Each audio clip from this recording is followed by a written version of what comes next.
Nurin. Ano po, theoretical tayo po, yung ano po, yung Juridical tie. Ano pa?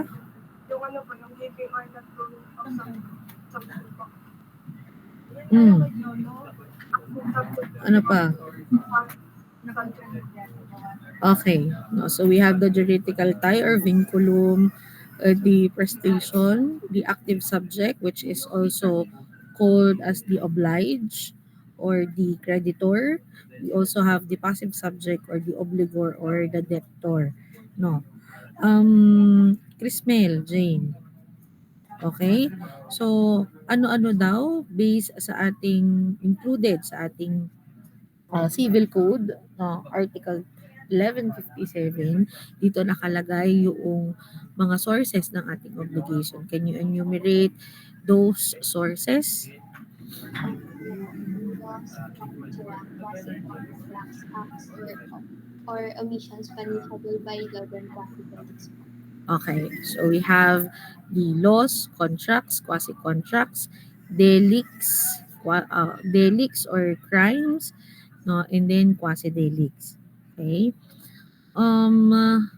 For quasi-contracts, what are the two types of quasi-contracts? Selodjo? Kenji? Negotiarium at saka po Negotorium lang? gesyo po. Gesyo. Oh. Negotiarium gesyo. Tsaka po Yes. solio indemnity. Solutio indemnity. Okay? So, ano naman yung iba't ibang kinds or yung kinds po ng obligation natin? Can you enumerate, Althea, Marie? Obligations arising from law po. Next po ay obligations arising from... Kinds of obligation na tayo, anak. Tapos na tayo doon. Masagot na yan ni Chrismel. Ano-ano yung kinds of obligation natin? First po is pure obligation, then conditional obligation po. Next po is obligation with a period, then alternative obligation, fluctuative obligation,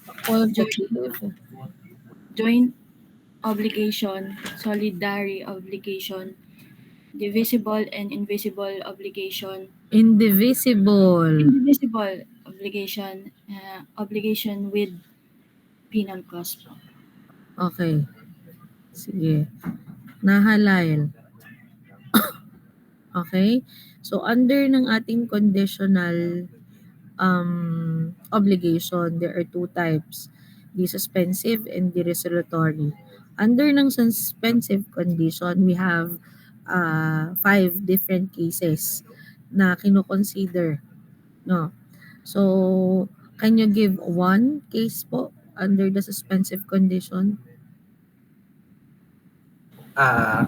If isa pong thing ay na-lost, ay hindi po siya sagot ng debtor. Again? Ano ba po yung isang bagay po ay nawala or nasira, hindi po siya sagot ng isang debtor. Parang may kulang tayong details doon. Yung obligation po ay parang mawawala na. Kasi nawala nga po ng debtor. Ha? Ano po? Parang mali. O ulit, liwanagin mo ng ayos. Yung dating po na the thing is lost po without the fault ng debtor, yung obligation po ay mawawala. Okay. No. Liwanagin ha ng ayos. Kapag daw po yung bagay na pinag-uusapan, no, ay nawala pero hindi kasalanan ng ating debtor, then yung obligation po natin will be extinguished. No, Kenneth, Andal, ano pa?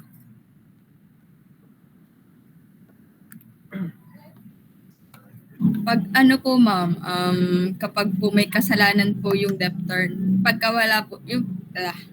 kapag po nawala po yung nakasalanan ng debtor po, obligado po siyang magbayad po ng damages.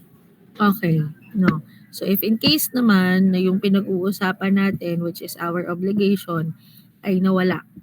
Pero sa case na ito ay kasalanan ni debtor, no. So sa pagkakataon pong ito, hindi ma-extinguish obviously ang ating obligation, but kailangan po na mabayaran ni debtor yun pong lahat ng damages na marireceive nitong si creditor dahil nga doon sa pagkawala noong bagay na obligation niyang maibigay.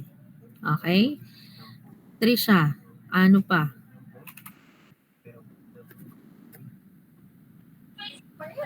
Pag ano po, ang isang bagay po ay nasira or nalugi po nang hindi kasalanan ng nangutang, ang pagkakasira.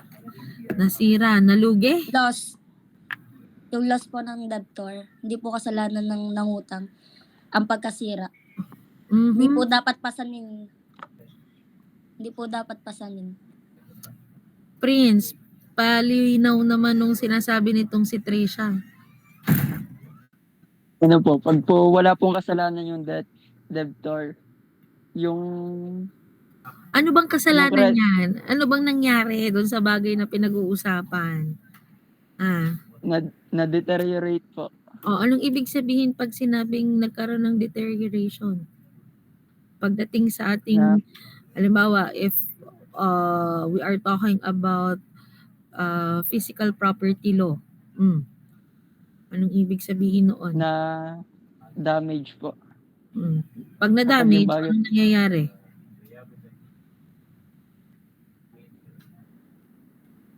Kapag na-damage, na-deteriorate, anong nangyayari dun sa bagay natin? Bumababa ang value. Ano? Kapag po tayo, kapag yung bagay na part ng obligation natin ay na-deteriorate, sabi doon, yung impairment o yun pong pagbaba ng value ng ating material na iyon, sino ang liable, sino ang magbe-benefit, or kung mag-benefit man, sino po ang re-receive? Anong mayayari doon, Prince? Ano yung creditor po ang Anong gagawin ni creditor? Ang pwede niyang gawin? pwede po siyang pumili between rescission po ng obligation tsaka po fulfillment po. Or, anong pagpipilian? Isa lang yung sinabi mo. Between rescission po ng obligation and its fulfillment po. Tapos, ay nako, basta lang nagbabasa, hindi niyo iniintindi. Andreas.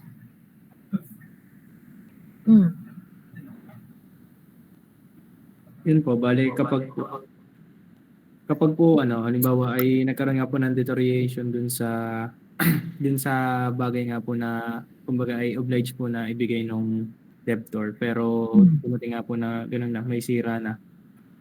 May choice po yung creditor, either yun nga po ika-cancel, pwede po siya niyang i-cancel or mag-fulfill pa din po dun sa pagbabayad. Kumbaga siya po yung may benefit sa nangyaring.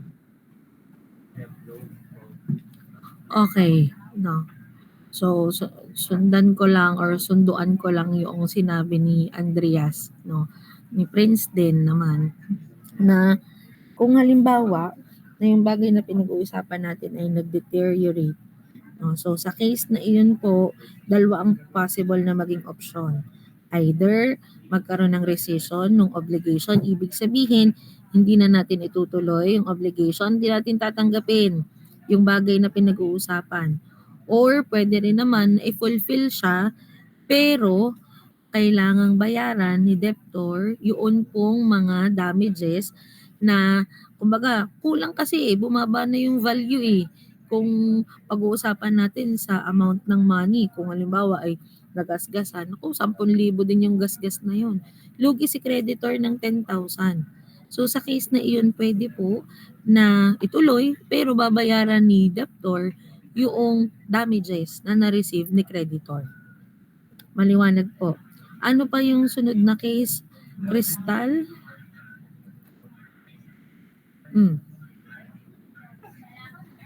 Yung pong ano, if the thing is improved by its nature po, the Okay. improvement shall, ano po, dapat po siyang tanggap, yung creditor po yung tatanggap ng ano, benefit dun. Okay. So, naturally or through time, halimbawa, na mag-improve yung bagay na part ng obligation ng debtor at sa creditor, nag-improve siya. No? So, sa case po na iyon, ang magbe-benefit na is yung atin po na creditor. No? How about if in case na siya ay nag-improve, pero nag-improve siya dahil in-improve ni debtor? Ano pong mangyayari, Miss Lyresh Rashida? If it is improved po, the expense po of the debtor po ay wala po siyang right po doon than that granted po to the unsatisfactory po. Okay, so sa case naman na halimbawang nag-improve, pero ang naging reason kaya siya nag-improve is because of the debtor. So sa case po na iyon, walang karapatan si debtor dun sa improvement na nangyari.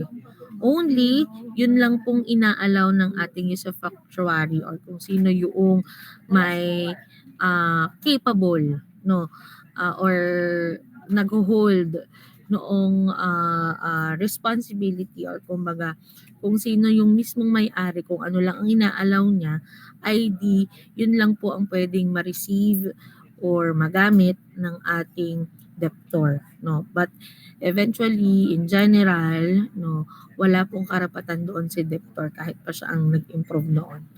Okay? Sige. So then let's proceed with yung modes, no. Kasi kanina or nung nakaraan dinefine natin or diniscuss natin ano ba, saan ba nakukuha itong obligation na ito. Ngayon, alamin natin papaano naman mapapawalang visa or may extinguish po yung ating obligation. Micaela, can you enumerate all the modes or options na pwede natin gawin para po ma-extinguish ang ating obligation?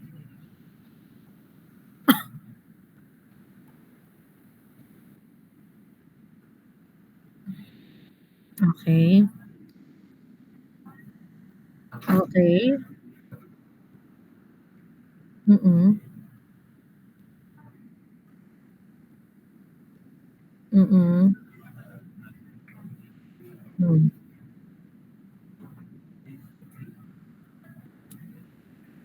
Okay, no. So, first one is payment or performance, loss of a thing due, condonation or remission, confusion or merger, compensation, and lastly, yung atin po na novation. So, magsimula tayo with payment and performance. No, payment or performance. So, basically, ang ibig sabihin lang naman ito is that hindi lang basta about money yung tinatawag natin na payment. No? So, pwede po na ma-extinguish ang ating obligation through acts, through performance, no, through services. Okay? And generally, yung payment po natin, meron tayong tatlong special forms. Okay? Mr. Tolentino, ano daw po yung tatlong special forms na iyon? Yang ano po, dashon in pago, payment by session, saka po yung tender of payment and consignation. Okay, no. So tatlo 'yon. Dashon and payment or dashon and pago. Next is payment by session. And then lastly, the tender of payment or tinatawag po natin na consignation. Okay. Mr. John Christian, no. Under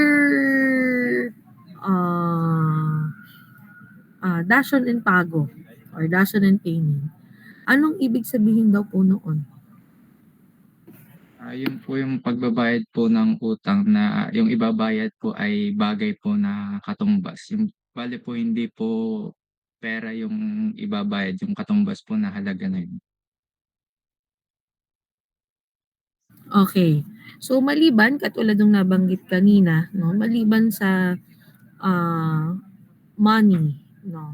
So pwede pong ma-extinguish ang ating obligation if we give yung obligation natin, may it be of service or specific thing na equal amount, no, noong kailangan nating maibigay. Okay. So natatandaan ninyo yung iba't ibang klase ng obligation, ano? So marami yun, may mga obligation in the penal clause, blah blah blah, so on and so forth. Yung definition ng payment, dation in payment or dation in pago, it is the same with what kind of obligation?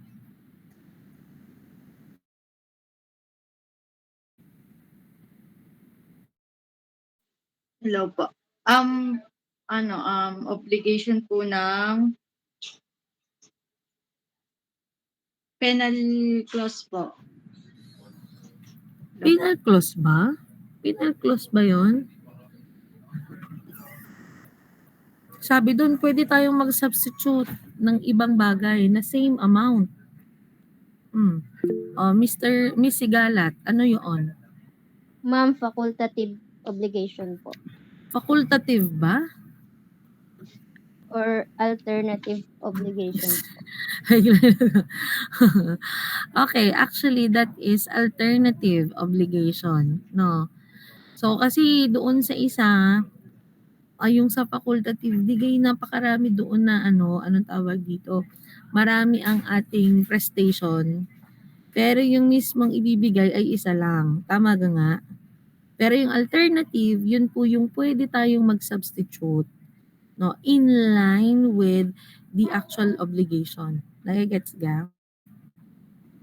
Yes po. So pwede po natin siyang mai-relate yung idea doon with the dation in payment or dation in pago. How about itong payment by session? Anong ibig sabihin noon, Lawrence?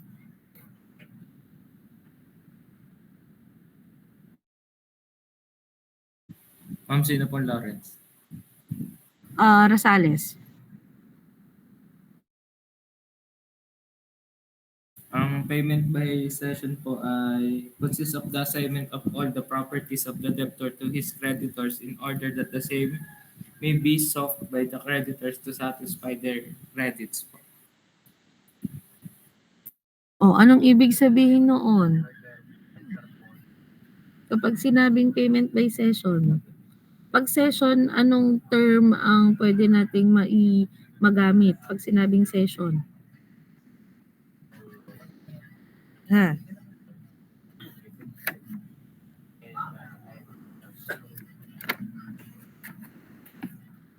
Ano gang hirap sabi?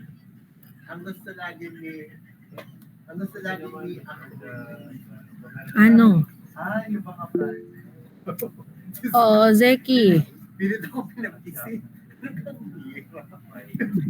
Pagkakaintindi ko po ay ang payment by session po ay pagbabayad po by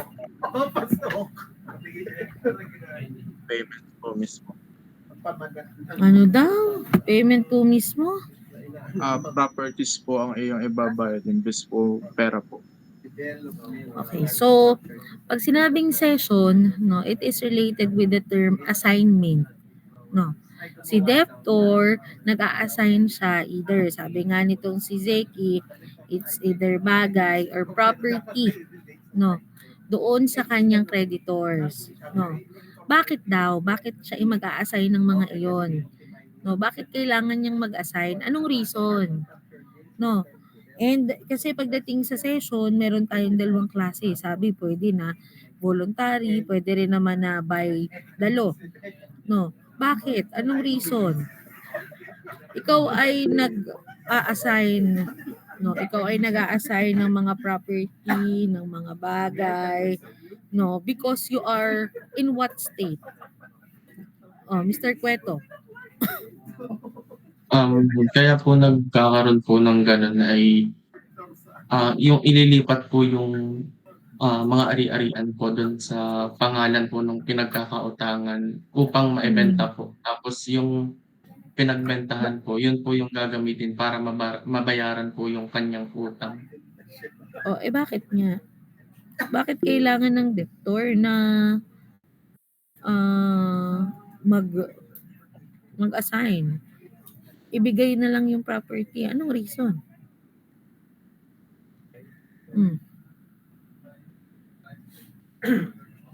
Ichiro.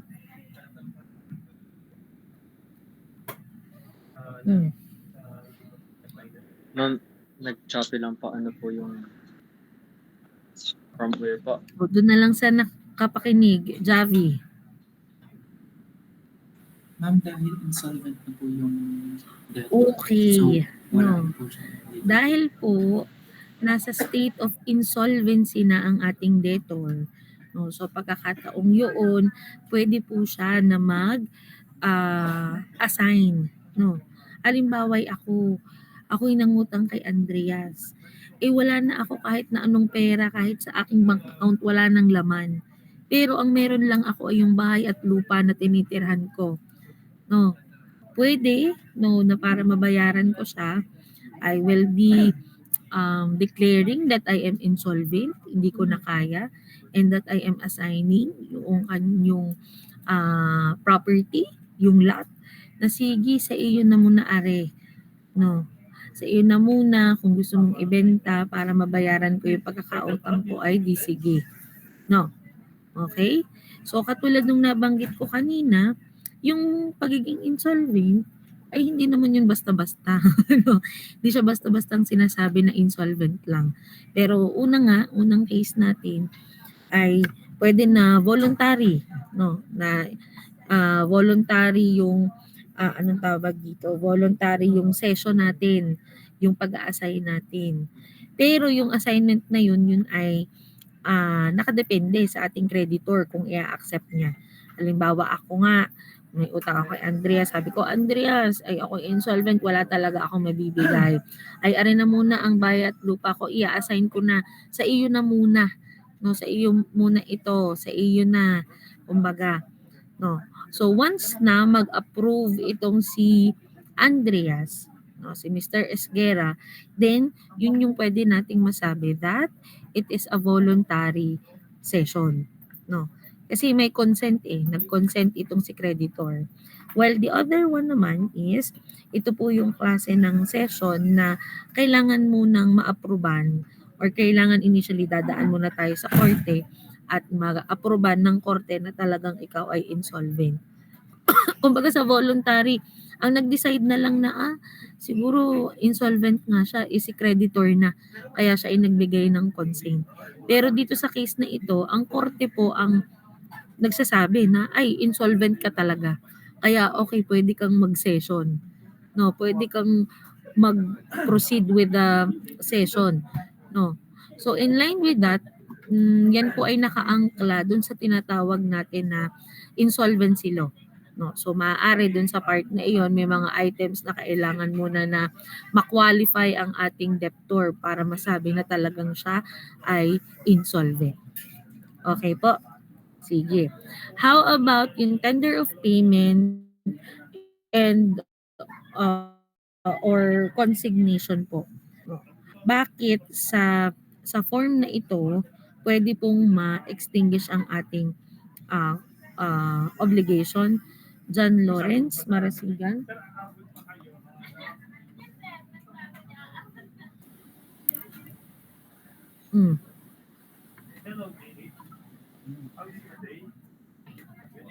Di ko tanda. Di tanda, Javi. Anong ibig sabihin nito? Bakit tayo nagkakaroon ng tender of payment or consignation? Kailan ito nangyayari? Isa lang po parang kapag po absent po yung or nagkaroon po ng unjustly na payment po ng tender, katulad nga po na parang absent na po yung si debtor. Okay. So basically, you are doing this tender of payment and consignation kapag halimbawa na gusto mo nang i-fulfill or gawin yung iyong obligation. Kaso, yung proseso na ginagawa natin is dumadaan na lang tayo sa korte, para ma-fulfill or para magawa yung ating obligation. Yan ay kailangang bayaran ng pera, So kailangan dadaan tayo sa korte dahil nga maraming reason bakit nga ba tayo nagko-consignation, para matapos na siya. Kasi ito yung mga cases na justification kung bakit need na magkaroon ng consignation. Una muna dyan is that kung sa time na ikaw ay magbabayad na, i-fulfill mo ng obligation mo, babayaran na, ay wala ang ating creditor, hindi makita, hindi sumipot doon sa araw at oras na napag-usapan. Then, ikaw na gusto mong matapos na ang iyong obligation, edi tayo magpa-file sa korte. Ano pa ang pwedeng maging reason? Yung iyong pagbibigyan ay incapacitated person. Incapacitated siya para mag-receive noong iyong ibibigay. Ano gang ibig sabihin pag sinabing incapacitated? Hindi siya generally disabled ha. Hindi lahat ng may disability ay incapacitated. Some of the persons na incapacitated po, unang-una dyan, yung mga minors natin. Because the law believes na hindi pa nila kayang mag-decide ng tama at mali. So pwede naman kung meron sila na guardian na pwedeng mag-guide sa kanila during the process. Pero kung wala, then hindi sila pwede. They are qualified as incapacitated person. Sino pa? Yang may mga mental disorder, may mga sakit such as dementia, So hindi yan yung mga example natin. Incapacitated din those deaf and mute, hindi pagsalita, hindi nakakarinig. Again, pwede naman din if there is a specific guardian, pero kung wala ay hindi sila pwede. So kung na-qualify doon yung re-receive ng iyong obligation, so dapat po dadaan tayo or dapat magkaroon tayo ng consignation. Ano pa? Okay. Pangatlo na reason is that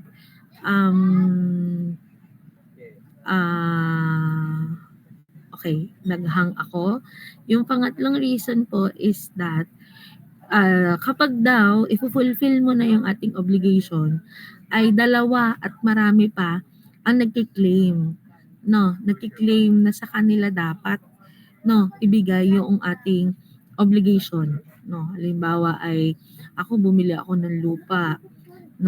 Tapos namatay yung mismong may-ari ng lupa. Ngayon ay nagki-claim na yung mga anak, maraming mga anak ang nagki-claim dahil nga medyo sakim din, nagki-claim na sa kanila dapat ibibigay. So sa mga pagkakataon po na ganyan, ay kailangan po na dumaan tayo sa korte at magkaroon tayo nitong tinatawag na consignation. Ano pa?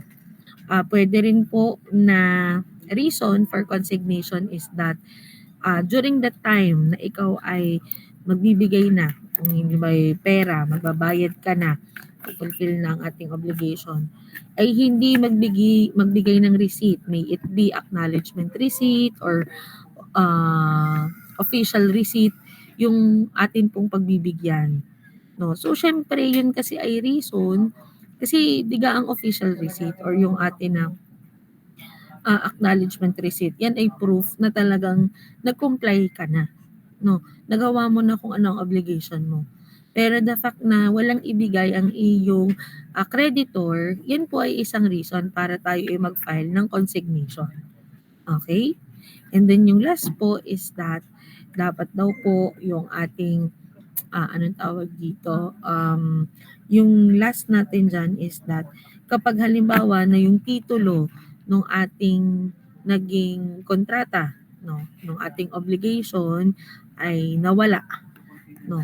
So sa pagkakataon po na iyon, kung wala yun, walang proof na talagang nagkaroon tayo ng contract, so kailangan nating idaan yun sa korte, no.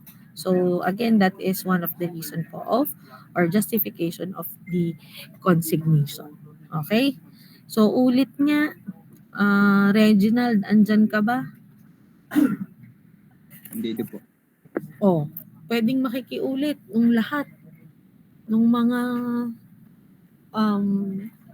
reasons, no, or ano yung mga cases, no, na nangangailangan na magkaroon tayo ng consignation para po ma-extinguish ang obligation. Incapacitated po yung magbabayad. Okay, yung babayaran. So, ang person po ay nag-agree na may right to collect po. Ano pa? Tapos pag pag hindi po in-accept ng creditor yung bayad ng debtor po. Ulit? Paano hindi in-accept? Yeah, kapag hindi in-accept, dyan papasok na kailangan nating mag-tender of payment or magkaroon ng consignation. These are the cases kung bakit tayo magko-consignation. Ay ano nga yun? Hindi ko na po alala. Ano kung hindi naalala, ibig sabihin na hindi nakikinig. Kakasabi ko lang kanina eh. Oh, John Alves. Patawa-tawa lang kayo. Pagdating sa exam, wala kayong maisagot ha. Hindi naiintindihan. Ano po, ma'am? Yung pag po deaf po tsaka mute po. Tapos Ano bang tawag sa mga yun? may mga disability po. Tapos Again, hindi lahat ng may disability or hindi lahat ng disabled ay incapacitated person. Pweto. Ulit. Ang una po ma'am ay pag po incapacitated po yung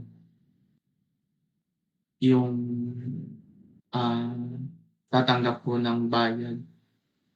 Isa pa po ay Tapos,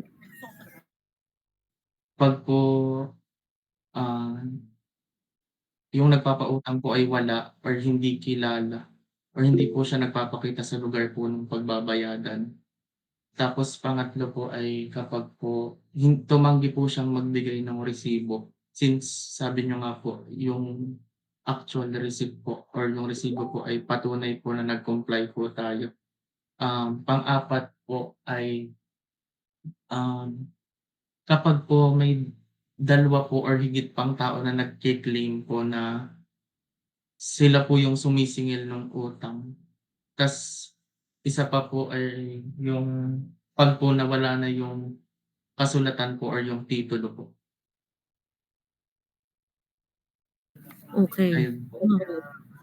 So, tatandaan ha. Tatandaan yan. Okay. How about yung loss of a tingju? Sis Galat. Hello po. Sa pagkakaintindi ko po, yung sa loss of a tingju po ay kapag po yung isang bagay po ay tinuturing na nawala po or kapag siya po ay nasira o nawala siya dun sa market, hindi mo na po siya maibibili. Tapos hindi na po mahanap o maibalik. Yung obligation po nun ay dapat po may gagawin ka. Tinuturing po ito na nawala kapag yung mga gawain ay naging legally or physically na hindi na siya posibleng mangyari po. Halimbawa po ay ano, halimbawa po ay ako po ay nangako po akong magde-deliver ng isang sapatos po sa inyo po, halimbawa po. Or bago ang itinakdang araw po nung delivery po nung sapatos na yun po ay nawala po yung sapatos po na yun ng walang kasalanan po yung ako po. Opo. Sa case po na iyon, ang obligasyon po ay matutuldukan dahil po ay may kinalaman po ito sa paghatid po nung sapatos po na nawawala. Pero kung ang obligasyon po ay maghahatid po mismo nung sapatos po na iyon, ay ang pagkawala po or ang pagkasira po nun ay kapares lang din po ng pagwawakas po or pag hindi pag-aano nung obligation po. Okay, no. So, basically, kapag sinabi natin na loss of ating due, so anything na mawala nga, no, yung hindi na natin kayang i-recover, therefore, yung atin po na obligation will be extinguished. Kung yun ay hindi kasalanan ng ating debtor, no, debtor. But there are cases, no, lalo kung yan ay bagay, no, specific na bagay. Kung yan ay generic, no, kung yan ay generic, so hindi na talaga makikita, hindi na marirecover, therefore, ma-extinguish siya. Pero kung yan ay, pag-determinate pala, pag-determinate, no, doon, pwedeng hindi na natin siya, kumbaga, maibigay pa bilang obligation natin. Pero kung yan naman ay generic at madaling makita,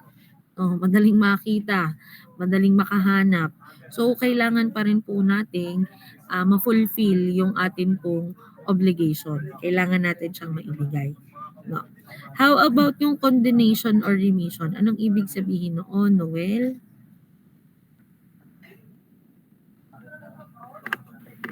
Ito po yung pagbabayad po ng hindi po sa pilitan na halimbawa capable na po yung isang tao na halimbawa po nanalo po sa loto, may utang. Halimbawa po pala ako may utang kay Ang na 5 million. Tapos nagkaroon na po ako ng budget kasi nanalo po ako sa loto.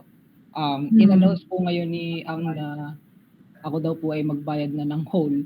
Pero hindi po pwede yun. Dapat okay lang po na magbayad po ako but na totally whole. Kahit nanalo po ako. Instead, magbayad po ako ng half lang po. Yun ba yun? No. Okay. So, pag sinabi natin na condonation or remission, kaya nga remission, kumbaga ay ikaw na mismo as creditor, ikaw na yung tumatanggi. No, ikaw na yung tumatanggi na ma-receive or i-receive yung obligation. No. Okay? O, katulad ng example, si Ang ba ang umutang? Sino? Si Ang, si Noel ang nangutang. No. Kung si Noel ay nangutang kay Nahalal, no, halimbawa 10,000. Tapos ay sino ngayon nanalo ng loto? Si Ang ulit. No. Tama ka nga.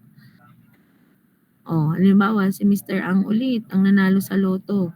Yung remission is, halimbawa, na ikaw ay magbabayad na. Noel, no, karoon ka na ng pera. Doon sa napag-usapan na date, ikaw ay lumapit dito, pumunta sa bahay ni Mr. Ang at sabi, ay babayaran ko na yung aking pagkakautang sa iyong 10,000. Ma-extinguish yung kontrata dahil magre-remit itong si Mr. Ang. Anong ibig sabihin nun? Sasabihin niya sa'yo, hindi pare, okay na. No, okay na. Huwag mo nang bayaran. Sa iyo na yun. Okay na ako. No, huwag mo nang bayaran. The fact na siya ay tumanggi, ibig sabihin po noon, wala ka nang magiging obligasyon dahil siya mismo ang tumanggi doon sa ibinibigay mong obligation. No. Pero po sa mga cases na ganito, it is important na tayo ay merong documentation. No. na talagang nag-remit na itong si Mr. Ang na tinatanggihan niya ng i-receive at tanggapin yung iyong ibinibigay na kabayaran. Kasi baka dumating ang time kapag wala tayong documentation, naubos na yung napanalunan ni Mr. Ang, natandaan niya ay may utang itong si Noel, lalapit sa iyo. No, ay pare, pabayad-bayad na naman ako ng 10,000 inutang mo. Hindi pwedeng ganon. No, kasi initially nag-remit na si Mr. Ang. Maliwanag po. Maliwanag po yung meaning ng remission. Pagtanggi na. Okay. How about yung confusion or merger po? Anong ibig sabihin noon? Nasaan ako? Eloisa. Hello po, ma'am. Good afternoon po. Doon po sa confusion, ang pagkakaintindi ko naman po ay, let's say for example, 3 tao, may isang inuutangan, bumalik lang din po yung utang sa kanya. Because yung may utang po sa kanya is, may isa pang taong may utang sa kanya, and then yung may utang pa rin is may isa pa rin taong involved. And then sa pagsunsun po is, yung may utang sa kanya is siya rin po pala yung magbabayad nun. Okay. So parang naging cycle siya. More of, ang pinag-uusapan nating parties dito ay nasa 3 or more persons. No? So kumbaga, naging cyclical. Umikot lang. No? Umikot lang yung obligation until such time na bumalik sa iyo. So ikaw na yung naging creditor, ikaw pa rin yung debtor. Pero again, isa lang yung obligation natin. Maliwanag po. While pagdating naman dun sa ating compensation, more of, ang pinag-uusapan dito ay 2 contracting parties lang. Na kung saan, both parties po ay naging creditor at debtor ng isa't isa. Naintindihan po, halimbawa itong si Eloisa, no? Tapos ay itong si Crismel nagpunta sa, halimbawa ay may binayarang tapungan sa room halagang 20 pesos, no? Ay sabi ni Crismel, Eloisa, ikaw muna ang magbayad, ibayad mo muna ako. Ibinayad naman. Ngayon, makailang araw ay nagpunta sa kantin itong dalawa. Nauhaw ang Eloisa. Sabi kay Crismel, ikaw may 20 dyan, ako bibili ng palamig dini. No? Tapos, ngayon, naalala ni Crismel, ay ako nga pala may utang sa iyong 20. No, ay siya, kay pinahiram ko na. Ibig sabihin ay tayo'y quits na. No, tama ga. Na-compensate na. No, naibigay na yung obligation natin. So, in that case, dun sa part na ang nagbayad muna nung initial na tapungan ay si Crismel, si Eloisa, no. So, may obligation doon si Crismel na dapat bayaran niya si Eloisa. Kaya lang dumating ang time na ang humiram naman ay si Eloisa kay Crismel. So, merong obligation si Eloisa na ibigay kay Crismel yung 20 pesos, no. So, sa case na yan, since same amount, same value, so canceled na po, no. So, baga ang term natin dyan, quits na. Okay po, that is compensation. Okay? So, sige. How about yung novation naman? Ano po ang ibig sabihin ng novation? And meron tayong 2 klase ng personal novation. Ano po yun? Javi. Kayo ay nabawasan na ng nabawasan. Ako'y mag-check na ng attendance. Javi. Sorry ka, nawawalan po ako ng Okay, nasa novation na tayo. Sa pagkakaintindi ko po sa novation ay parang with the agreement of all parties po, parang magkakaroon po ng isa pang newer obligation para po parang manalo yung isa pang obligation ng 2 party. Parang yung isa pong debtor at yung pong debtor saka po yung pong active at saka po yung passive ay nagkaroon po ng isang contractual agreement. Pero parang nagkaroon po ng isang novation. Doon nagkakaroon po ng novation, novated contract which involves another party po para po ma-replace yung pong core contract sa panibago pang contract with yung pong isa Okay. pong party. So, novation, ibig sabihin there is a change, no? There is substitution or pwede rin naman na may nagbago dun sa magiging oblige, no? Or yung magiging obligor dun sa ating contract, no? Sabi nga natin, dalawa yung klase ng novation natin. It can be expromission or pwede rin naman na siya ay delegasyon. Ang expromission, siya yun pong, halimbawa ganito, meron tayong plantur, no?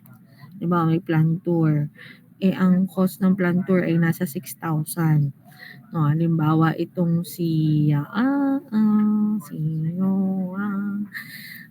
halimbawa itong si Mr. Ang ulit, no? Si Mr. Ang na lang, no? At itong si Cueto. Yan. Mr. Cueto. No. Itong si Mr. Cueto, medyo mahirap ngayon No, walang maibayad sa plantur, no. 6,000 din 'yun. No, medyo naghihigpit tayo ng no, kasi ang mahal, no, hindi na lang siya sasama, no. Obligasyon natin na gawin yun dahil yun ay natin sa subject plus yun nga, kailangan magbigay ng 6,000. Ngayon, narinig ni Mr. Ang na si Mr. Cueto ay ganyan, namumblema, hindi na siya makakapagbayad, hindi na siya sasama. Matalik na magkaibigan na ring dalawa. No? So, halimbawang ang naniningil ay aring si Javi. No?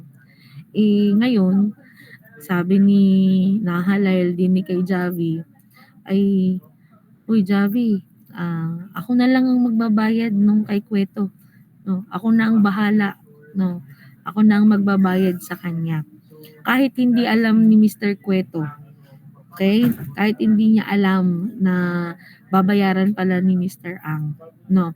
At tinanggap ni Javi, at sinabi ni Javi, sige, akin na yan. I-receive ko na yan. No, kahit walang alam itong si Mr. Cueto, then yung obligation po ni Cueto will be extinguished. Dahil kumbaga, sinalo siya nitong si Mr. Ang. Maliwanag po. Okay? While yun naman pong delegasyon, kaya nga delegasyon delegate. No. O halimbawa, may utang itong si Mr. Malihan, yan ang naniningil, naniningil. Sabi ni Mr. Cueto, dinala rin si Mr. Ang. Aware naman si Mr. Ang. No. Dinala, sa harap na rin si Malihan. Ay huy, kapag ka ako hindi nakabayad sa due date, no, sa due date ng pagbabayad ng ating plantur, ay aring si Mr. Ang na ang magbabayad. No. Siya na ang magbabayad nung payment doon sa plantur. At pumayag naman si Mr. Ang at pumayag din si Mr. Malihan, then that is the delegasyon. Maliwanag po ang difference ng dalawa. So, yung delegasyon, very common yan sa mga loans. No, kung maririnig niyo, marinig niyo lang sa mga bangko, even sa mga SSS, GSIS, ano nga yung term? Co-maker. Narinig niyo gayon? Narinig niyo na yun or na niyo na siya? So yun, the fact na pumayag ka na isulat ang pangalan mo doon as co-maker, ibig sabihin, kapag nawalang parang bulaaring ng utang, no, ay ikaw ang magbabayad doon. Gets ga? Naintindihan nyo? So that is delegation. Okay po? Okay. Sige. So then let's proceed with the discussion of the actual contract. No. So diretso tayo doon. We already know that the meaning or ang definition ng contract natin is pala akong video. Okay, you already know na ang meaning ng contract natin is the meeting of the minds, whereas yung parties natin, they are yung isa sa contracting parties natin, they are aware na kumbaga entering into a contract, meron siyang kailangang gawin with respect to the other party, no? So yun yung ano natin, meaning ng contract natin. But there are cases na nagagamit natin as contract is yung agreement, no? Di ba? Pero magkaiba daw po pala yung dalawang yun, no? Okay? So ano daw ga ang difference ng dalawang yun? Noreen, Adami. Ano po, ang contract po ay based po sa agreement, pero po, ang contract po ay para pong legal po siya obligation. Samantala po yung agreement po, para pong mutual understanding lang po ng dalawang parties po. Hindi ko ka marinig, Noreen. Kanina pa. Ulit, ilapit mo ng kaunti ang iyong mic. Ano po, ang contract po ay nagbe-base po sa agreement. Pero po ang contract po is more on legal po na obligations, while po yung agreement po is parang mutual understanding po ng dalawang parties. Okay. So if we are to differentiate those two, well, tayo ay nagkakaroon ng kontrata because we have agreement. No, I mean, all contracts that is based sa agreement. Pero hindi po lahat ng agreement ay nagiging contract. No. Okay? Hindi lahat ng agreement ay nagiging contract. And that, ang contract po, no, pwede pong ma-enforce sa court, while ang agreement naman po ay hindi. No. And somehow, or minsan, nako-compare din natin yung contract with obligation. No. So, kung natatandaan ninyo doon sa unang discussion natin, introductory concept, ay isa sa mga sources of obligation natin ay ang contract, hindi ga. No. Samantalang yung obligation naman, yung tie natin kung bakit nag-exist yung atin yung reason kung bakit nag-exist yung ating contract. Okay? Chrismel, Gabia. So may iba't ibang stages tayo pagdating sa contract. Ano-ano daw po iyon? Ng preparation or conception, perfection, Okay. birth, then consummation or termination. Okay, Mr. Ang. Ano ga daw po ang ibig sabihin ng mga stages na iyon?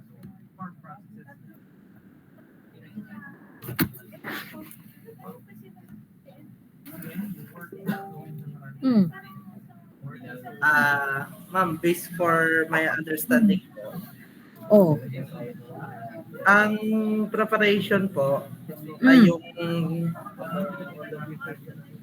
parang start pa lang po ng negotiation. Yun ang start pa lang ng negotiation. Ano ibig sabihin nun? Or baka yun na yung mismong negotiation phase. Aba, yun po. Tapos yung perfection po ay yung paglalagay ng time kung kailan po gagawin yung kailan babayadan or kailan pinanap. Di, part pa rin yan ng conception. Part pa rin yan ng conception ng contract. Kailan? Pag nag-agree na po siya, ma'am. Oo. Tapos ang consummation or termination po ay yung pagkatapos po bayadan lahat na wala na po kontrata, tapos na. Okay. So ang ganda na naging example nung isa ninyong kabatch. Ang example daw ma'am, katulad nung aking ginawa, garni po ang nangyari. Ako po ay nagbenta ng motor. No. Di nag-post po ako, no. Tapos ngayon may mga nag-message sa akin. Ngayon po ay kinausap ako, ano daw po yung mga kasama nung aking ibinebenta, tapos nag-discuss po kami sa presyo, no. Anong inclusion, ano yung price. Ay sabi po noong bibili ay 80,000 lang. Pero ang sa akin po talaga originally ay 100,000 lang. So, nag-usap po kami hanggang sa time na mag-decide po kami na siya, sige po, 85,000, full paper, full paper. Ibig sabihin, lahat ng papeles noong ating sasakyan ay ibibigay na. No? So, yun ang napagdesisyonan, 85,000 daw. Yun yung preparation, yun yung conception at preparation. Yun na yung start. Ano? And then, yung perfection or birth, sa pagpayag po nila na okay, if the both parties agreed na, sige, 85,000 na, no, 85,000 na, tapos ibibigay na lahat ng papeles. Yun yung perfection. Ibig sabihin, okay, may contract na tayo. No, may kontrata na. And then yung termination and consummation, yun na yung pagbibigay ng motor. Yung pagbabayad ng 85,000. Tapos yung pagbabayad ng motor, lahat ng papeles, yung ORCR daw, yung deed of, may mga ganun, deed of sale na sinabi pa yung kabatch mo, yan. Yun yung consummation and termination ng ating contract. Sige, Miss Kenneth Andal. Andiyan ka pa? Yes po. Yes po. Sige. Pa-enumerate naman ako. Ano-ano ba yung iba't ibang yung classification ng ating contract? Ano, ma'am? Lahat din mo na. Sige po. Express and implied contracts po. Unilateral and bilateral contracts. Consensual and real contracts. Executed and executory contracts. Nominate and innominate contracts po. Okay, sige. Carl Parado, pili ikaw. Anong gusto mong i-discuss? Alin dyan?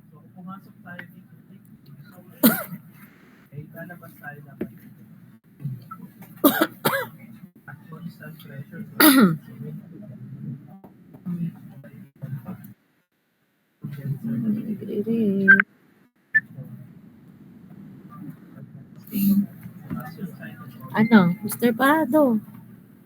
Wala na. Diyan ka pa ba? Yes po, ma'am. Pili ikaw. Ma'am, yun pong executed and executory contracts. Sige, Ling, pumili. Yun agad ang pinili. Anong ibig sabihin pag sinabing executed at executory? Sa executory contract po ay hindi pa po na-implement o Yes. hindi pa po Di pa nagagawa. Samantalang ang executed, kaya nga past tense na, tapos na. Ito talaga si Mr. Parado. Ari si Miss Banawa, hindi ko pa natatawag at kakabalik lang. Hindi ko alam kung kakabalik lang o ngayon lang nag-join. Ining, ano pa? Natawag na po ako kanina. Talaga ba? Yes po. Sus. Siya, sige, si Andreas na lang. Dahil siya yung kasunod na sadya. Andreas, anong sa iyo?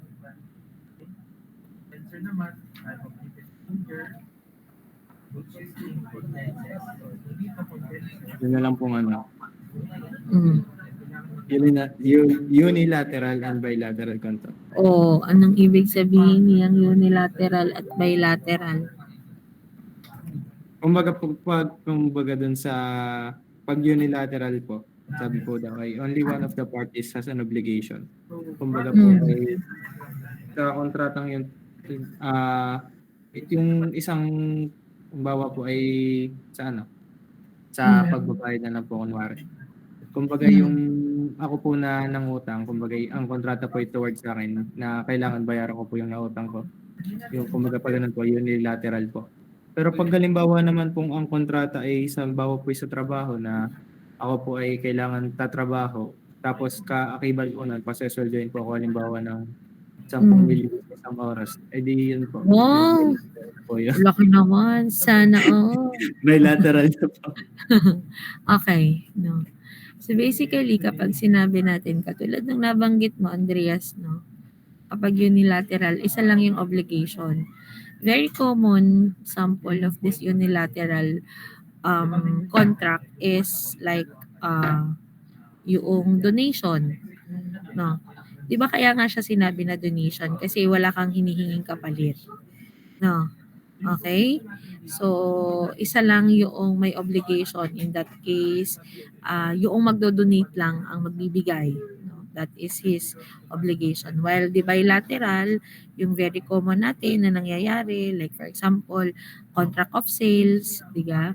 Halimbawang pumunta ka sa fast food chain, umorder ka, nagbayad ka ng order mo, it is the obligation, umorder ka, so obligation mo na magbayad, and then since umorder ka, it is the obligation of the cruise, no, or yung mismong fast food chain na ibigay kung ano yung in-order mo.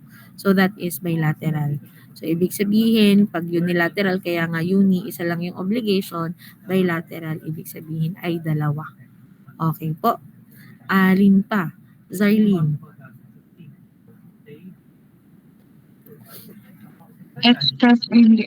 Express and implied contracts po.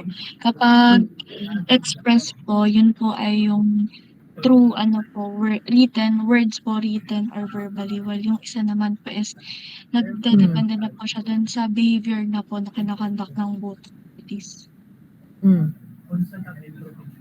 Okay. No. So kapag sinabing express and implied, express kapag yung intention ng mga parties natin ay nasusulat, it can be it can be written, it can be verbally, no. Yung intention natin can be verbally or pwede rin nga yon nasulat, no. While yun namang implied, so ito yung intention ng parties natin ay nakadepende lang sa behavior or sa conduct ng ating parties, no.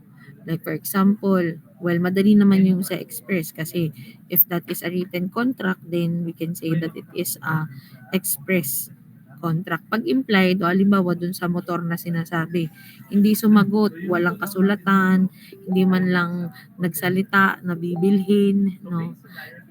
Based sa behavior, yung bumili ka na ng, kahit hindi ka sumagot kung bibilhin mo o hindi, pero bumili ka na ng helmet, bumili ka na ng mga gear, bumili ka na nagpa-canvas ka na magkano ang magiging improvement ng motor, kahit hindi mo pa nabibili. So that is an implication na gusto mong bilhin, yung motor. Okay? Ano pa? Lyresh, ining. Yung consensual po and real contracts po. Kapag po consensual contract po ay nagkakaroon po ng visa po kontrata po. Kapag po sa pagkakasundo po malamang po ng partido kahit wala pa pong physical na naipasa po. While ang real contract po ay nagkakaroon lamang po ito ng visa, isa pong kontrata kapag ang bagay po ari-arian ay naibigay na po sa isa pong partido. Okay. No. So, kaya nga consensual, ibig sabihin, yung simpleng pagbibigay ng consent, that is reason na para tayo ay makapasok sa isang kontra. Talagang si Mr. Ang, talagang diyan ka pumasok. Tamo. Kainaman. No. While yung real contracts naman, it is, kumbaga, it involves yung physical object or property, no? So, siya ay completed, siya ay perfected kapag po na-deliver na natin yung specific na object or property na iyon. Okay? And then lastly is the nominate and innominate contracts. So, pag sinabing nominate, may special name, specific title, yung ating kontrata. While of course, kapag inominate, di siya ay generic, no? At wala pong specific title na nakalagay dun sa contract natin, no? So, pwedeng magsama-sama itong mga contracts na ito. Pwedeng siya ay express, na bilateral siya, na real contracts din, na executory, na merong na-nominate contracts. Gets nyo ga?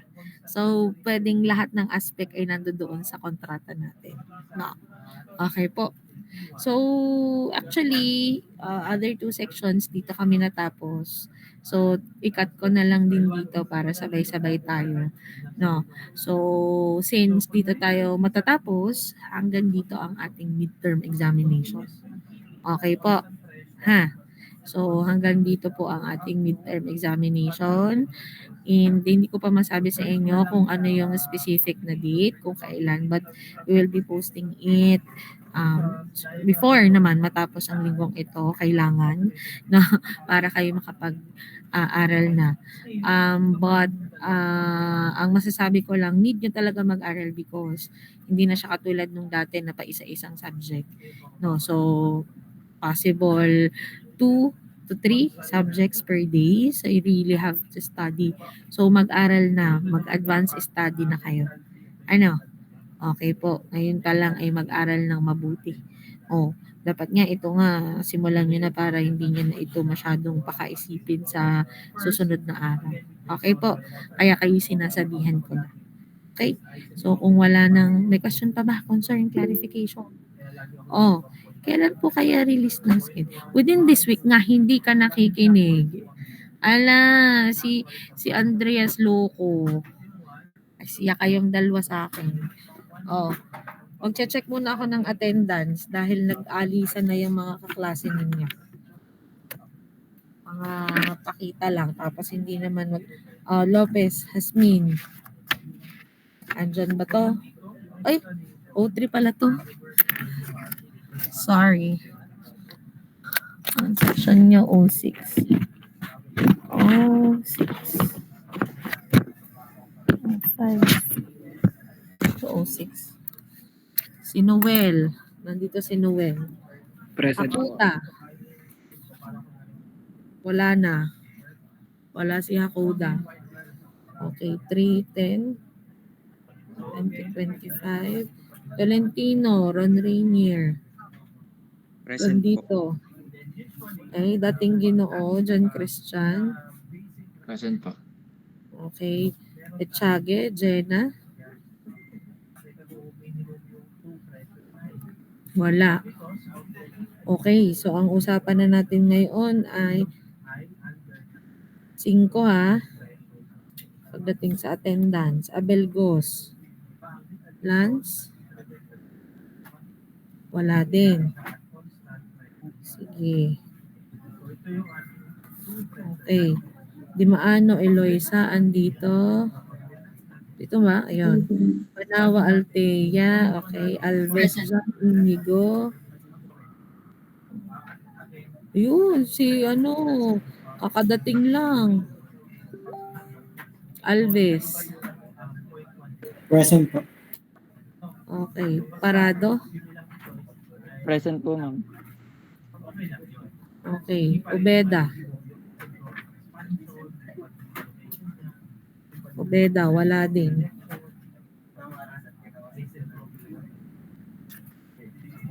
Javi. Pueto. Fortus. Micaela Michelle. Micaela Michelle. Wala din. Sorry.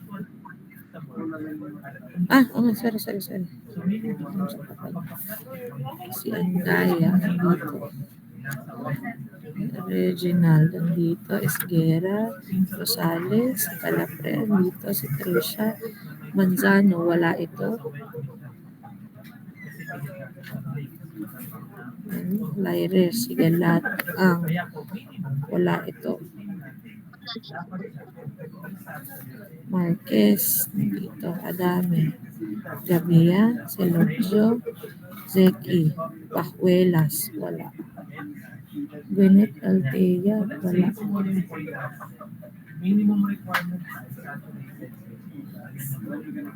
Wala din ito. Ngayon kayo magdadatingan kung kailan tapos na ang klase.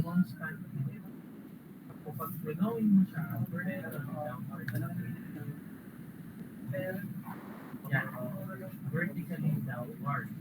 Yan na yung point. Yung point natin guys, depende sa proposal. Pwede siyang wet mix solution. Okay. Okay na po. Okay. So, may question pa? Clarification? Okay. So, kung wala ng concern, question, clarification, thank you. No, thank you for the attendance and your participation in our discussion. So, good luck sa inyong midterm examination by next week. Gagalingan ha. Lagot kayo sa akin pag kayo bumagsak sa exam natin. So, sige. No, good luck. Sige, pwede na kayong mag-leave sa meeting room. Thank you. Thank you po. Sige po.